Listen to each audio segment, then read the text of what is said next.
Bienvenidos a Proyecto Patrimonio.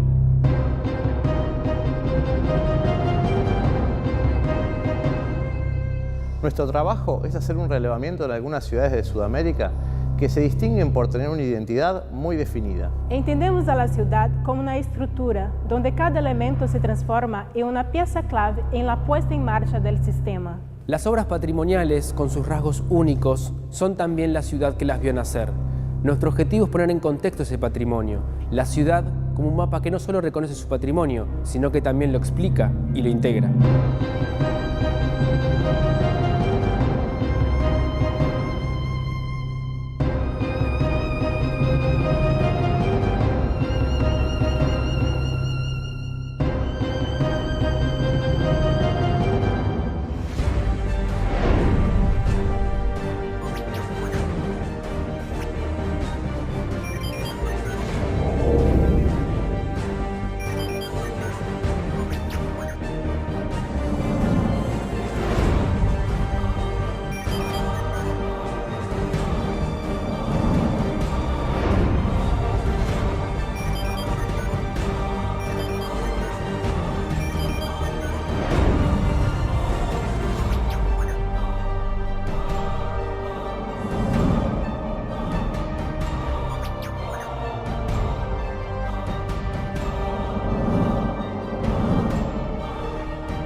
O 1 de Janeiro, el 1 de enero del año 1502, el navegante portugués Gaspar de Lemos ingresó por primera vez en la bahía de Guanabara, hoy custodiada desde las alturas por el famoso Cristo Redentor.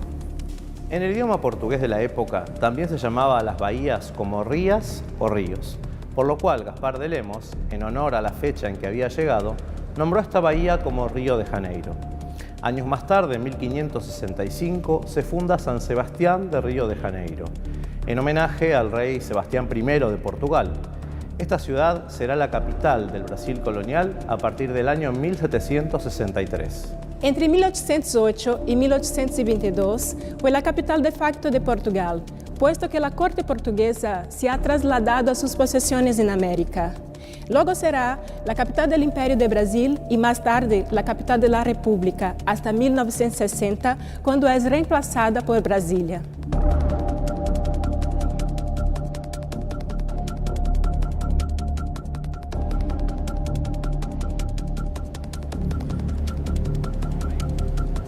Detrás mío se abre la maravillosa bahía de Guanabara, se yergue el Pan de Azúcar y esta es la postal típica de São Sebastián o de Río de Janeiro. Esta es una de las imágenes que contribuyeron a declarar a esta ciudad maravillosa paisaje cultural de la humanidad de la UNESCO, porque el paisaje y la cultura son en Río una única y misma cosa.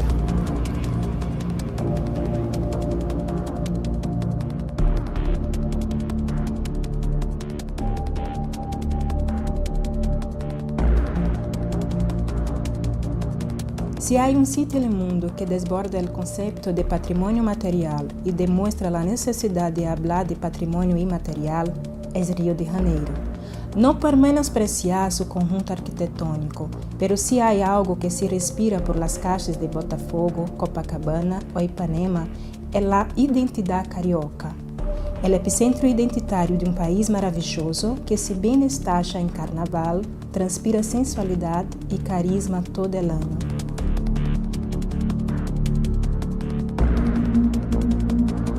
Río de Janeiro lo tiene todo, y todo lo tiene en exceso.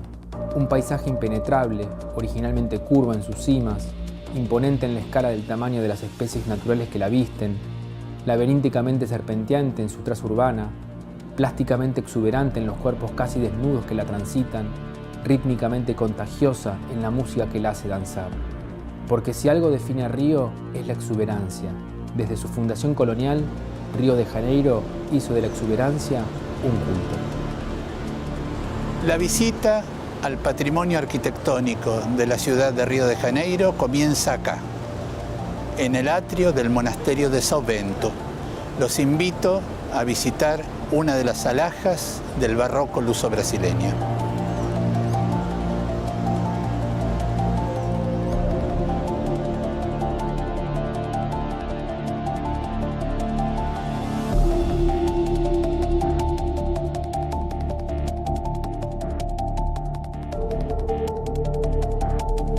Esta iglesia constituye uno de los puntos más altos del barroco luso-brasileño. Un barroco que va a tener una especial importancia en la historia del arte universal. Y esta importancia se refiere a una igualdad de grandeza, de trascendencia con el barroco europeo, que es allí donde se origina, como una forma en que la Iglesia responde físicamente a través de los templos, de los conventos, al movimiento de la Reforma, a través de la Contrarreforma. Este es el momento de esplendor del barroco europeo. Estamos hablando del siglo XVII, que es su centro.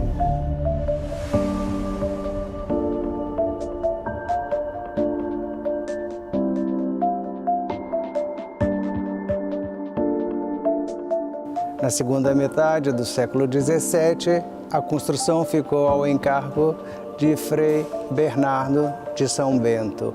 Ainda na segunda metade, começou o trabalho de talha, a talha dourada, que contou com o apoio de alguns monges e escravos. O grande feitor, os grandes artistas mesmos foram os escravos, como Antônio Teles, que foi o mestre da oficina no século XVIII.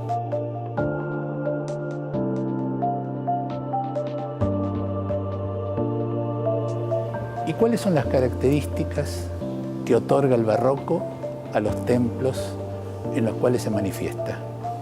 Lo primero a destacar es una diferencia profunda con las corrientes que lo anteceden. Nada del ascetismo del románico, esa conjunción de piedra desnuda y luz, está presente aquí. Nada tampoco de la elevación del gótico. La primera gran diferencia es que el mundo arquitectónico, pictórico y escultórico del barroco, antes que dirigirse ascéticamente al espíritu, prefiere dirigirse apasionadamente a la sensualidad del cuerpo. Se trata de un movimiento que se dirige en forma directa a los sentidos, a las emociones, a las pasiones, a la admiración, al deslumbramiento, incluso al terror. No se llega aquí al contacto divino por medio del renunciamiento, sino por medio del exceso. ¿Y cómo se manifiesta arquitectónicamente este exceso? A través de un mundo ornamental que podríamos calificar dentro del espacio del horror vacui, del horror al vacío. Cada milímetro de pared, cada curva, cada panel, cada bóveda están trabajadas de un modo en los cuales el ojo no encuentra descanso. O en todo caso, el descanso del ojo está en este exceso.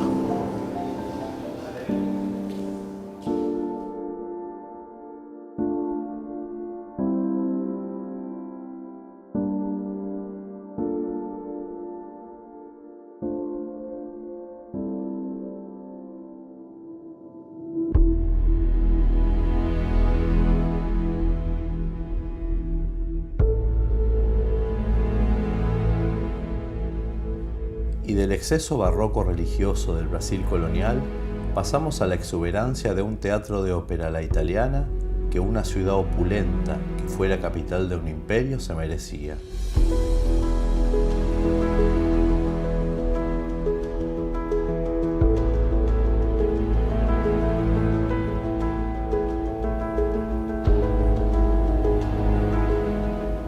Nos encontramos en la sala de uno de los más bellos teatros de ópera a la italiana de América del Sur, el maravilloso Teatro Municipal de Río de Janeiro, obra del arquitecto brasileño Francisco de Oliveira Passos y del francés Albert Gilbert.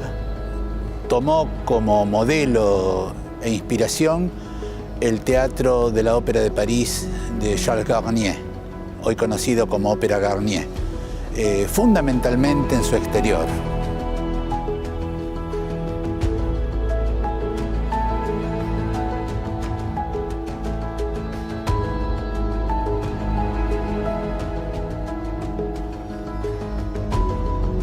estilo arquitectónico de la sala es el de un deslumbrante eclecticismo.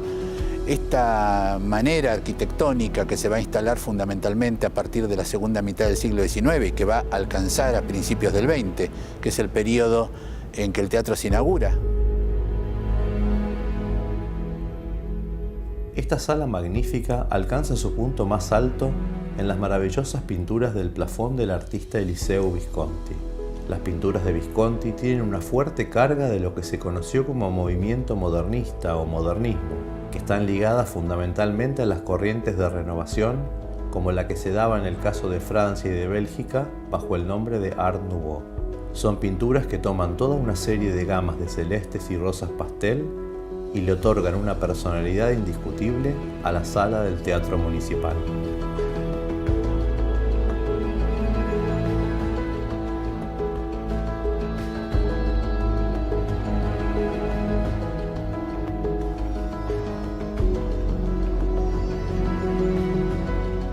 Eram tipos republicanos e de los pasillos de la corte el poder se trasladó para los espacios de intercambio de la sociedad civil. Como na Europa, los teatros eram muito mais que um âmbito de esparciamento, se transformaram em um espaço para socializar e hacerse notar. Por esta razão, al igual que en la Ópera Garnier de París, lo más destacado del teatro no es la sala, sino el lugar donde intercambiar en el entreacto, el foyer.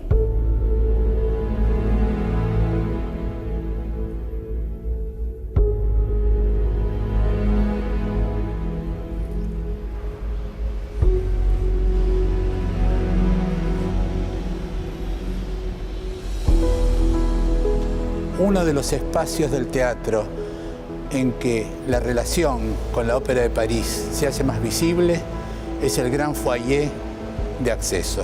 El eclecticismo alcanza aquí su punto máximo, por no decir que estalla como un conjunto de fuegos de artificio.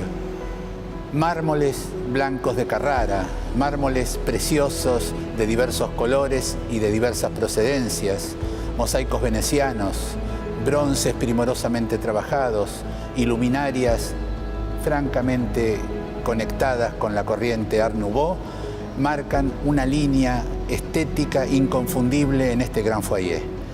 Un espacio de exuberancia casi excesiva, tan excesiva como esa capital, ya entonces republicana, pero que mantiene en su memoria los fastos del antiguo imperio.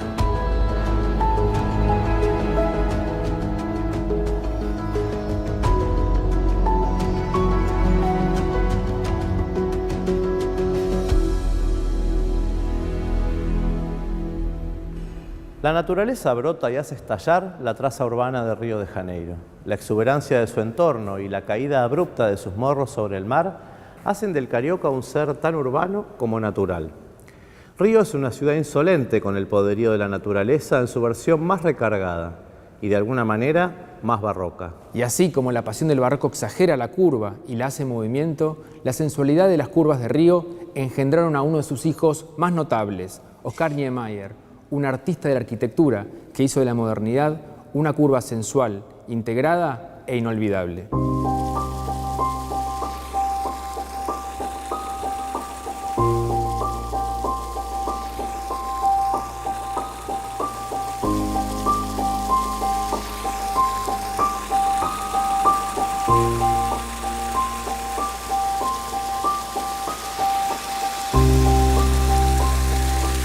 ¿Estamos en el paraíso terrenal? No. Estamos en la célebre casa de canoas de Oscar Niemeyer en Río de Janeiro.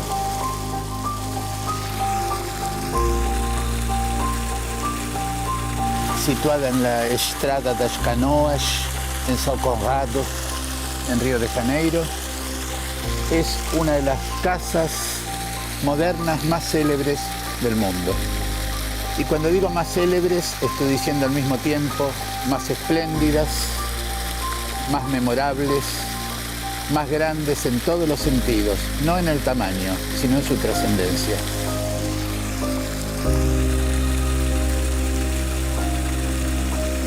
¿Y qué más podemos decir de esta casa maravillosa de Oscar? Primero, su asombrosa modernidad. Una casa que es proyectada en 1952 y construida e inaugurada en 1953.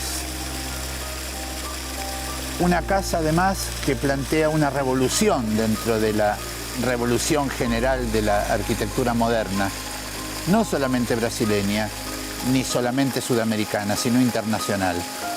Esta es una casa que se implanta en un terreno excepcional, de una manera también excepcional.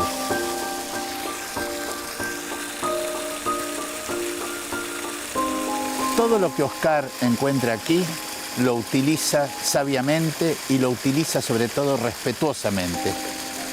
Desde las rocas que encuentra en el sitio, es célebre esta gran piedra que de algún modo marca una afuera y una dentro de la casa, hasta la vegetación, el mato que la rodea, exuberante, la vegetación exuberante del trópico, y el rumor y la presencia del agua. La presencia del agua que es tan importante en los jardines, desde la tradición hispanoárabe hasta lo moderno, y que Niemeyer incorpora. Y por otra parte, la presencia permanente del arte. En este caso, las esculturas como la que está a mi lado, del gran escultor Alfredo Ceschiatti, que va a ser convocado por él para múltiples obras dentro de su trayectoria. Por empezar en esta casa, pero luego en Brasilia también. Es un escultor que va a tener una presencia muy fuerte en Brasilia. Esto significa que para Niemeyer la arquitectura, la primera de las artes según la codificación de la antigüedad y del clasicismo, se complementa y se completa con la participación de las demás artes, la escultura, la pintura, el muralismo. La presencia de Ceschiatti es notable, prácticamente todas las esculturas del jardín de Canoas pertenecen a este artista.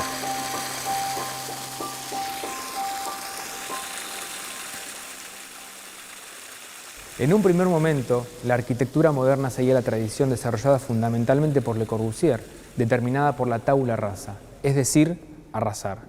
Trabajar la obra arquitectónica como un objeto autónomo, como una máquina de habitar que podía desarrollarse independientemente del contexto o la implantación.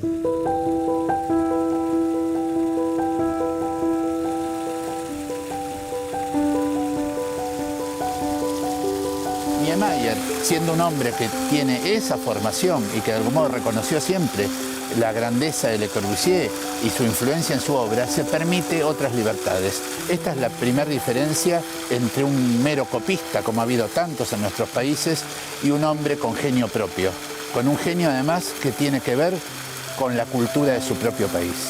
Entonces, en esta casa, ¿qué es lo que hace él? Como dijimos, no altera el paisaje y el ámbito que encuentra, sino que lo utiliza sabiamente, lo incorpora. Incorpora las piedras, incorpora la vegetación, este circo verde que rodea la casa. Y la casa se adapta a la naturaleza en un equilibrio muy especial.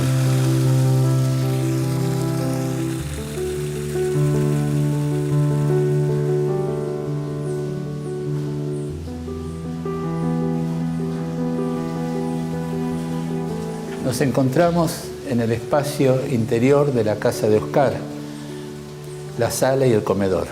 Esta era la casa de Oscar, pero era también la casa de sus amigos, la casa donde él recibía desde personajes célebres de la política, del arte, de la arquitectura, sus colegas, hasta los que veníamos a entrevistarlo y que habíamos tenido el honor de convertirnos años después en sus amigos.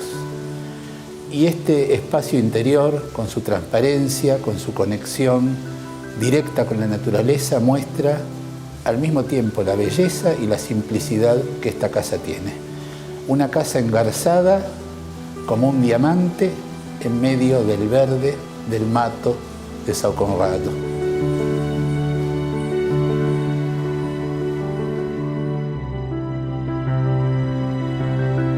La Casa de Canoas es una casa única, irrepetible, diseñada para un lugar específico en la floresta de Tijuca, para un clima tropical y para una tradición cultural también única, donde la curva es tan determinante. Pero además, esta obra es una casa manifiesto. El gran arquitecto alemán Walter Gropius, quando visitou a casa, lhe planteou a Niemeyer que encontrava solo defecto em ella, e é que esta obra não é repetible.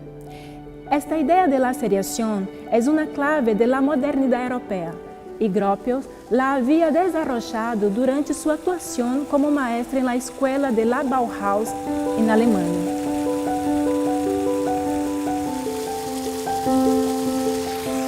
Niemeyer tenía poca paciencia para la estupidez. Y años después, pensando en aquella desafortunada opinión de Gropius, él reflexiona diciendo que lamentó escuchar palabras tan tontas en boca de un hombre considerado tan inteligente. Porque, agregaba Niemeyer, obviamente que la casa no podía ser repetible. Era una casa hecha para mí, según los sentimientos y la comprensión de la arquitectura que yo tenía. Y además hecha para un brasileño, para alguien que entiende la cultura de su país y la vuelca en su obra de determinada forma. Y además para un sitio específico, en São Conrado, con este clima, con esta vegetación, con esta vista maravillosa al Océano Atlántico, etcétera, etcétera, etcétera, etcétera, etcétera, etcétera. Cualquier cosa puede ser repetible, menos la casa de Canoas.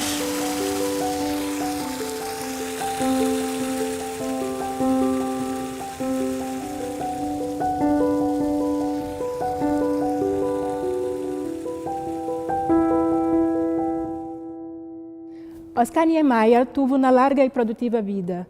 Nació en 1907 y se formó profesionalmente trabajando junto a maestros como Lúcio Costa, quien lo convocó a participar en el proyecto del emblemático Ministerio de Educación de Río, junto a otros arquitectos brasileños, en el año de 1936. Con una enorme trayectoria en la arquitectura moderna de los años 40 y 50, se consagró internacionalmente con sus obras para la nueva capital, Brasilia, inaugurada en 1960.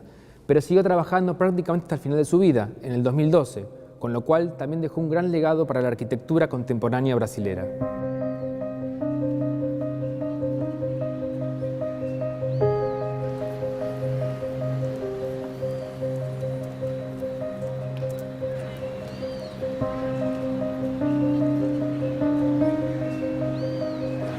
Esta rampa, con curvas y contracurvas del Museo de Arte Contemporáneo de Niterói, señala la inusitada libertad formal en la obra arquitectónica de Oscar Niemeyer.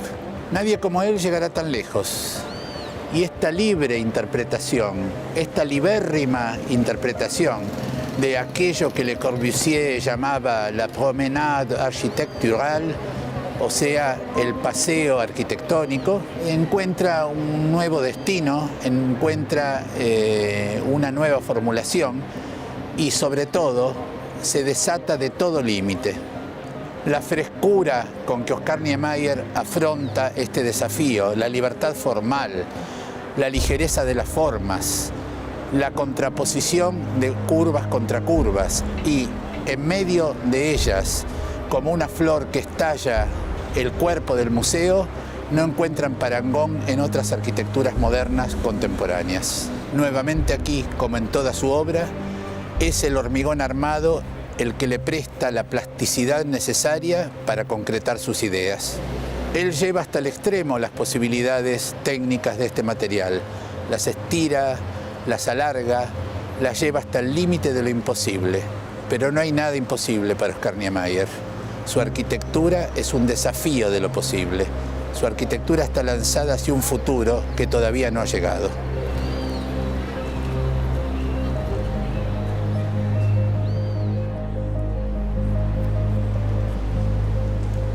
Desde esta explanada en la ciudad de Niterói cerramos nuestro capítulo de Río de Janeiro. Niterói está aquí, pero Río de Janeiro está detrás. ¿Y qué es lo que vemos aquí? Ondas, curvas, líneas serpenteantes, todas aquellas que determinan un paisaje, pero no solamente un paisaje natural, sino también un paisaje cultural.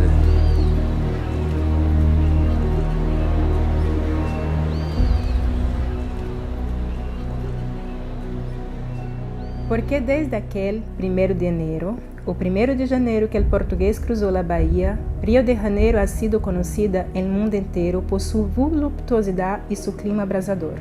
Porque Río es calor, Río es pasión, y la pasión en el arte se dibuja con una curva, como decía el maestro Niemeyer. No gusto del ângulo recto, duro, rígido, predeterminado. Prefiero en cambio la gracilidad de las curvas, la curva de la mujer preferida, la curva de las nubes del cielo y de las ondas del mar, la curva de los morros de mi país. De curvas está hecho todo el universo curvo de Einstein.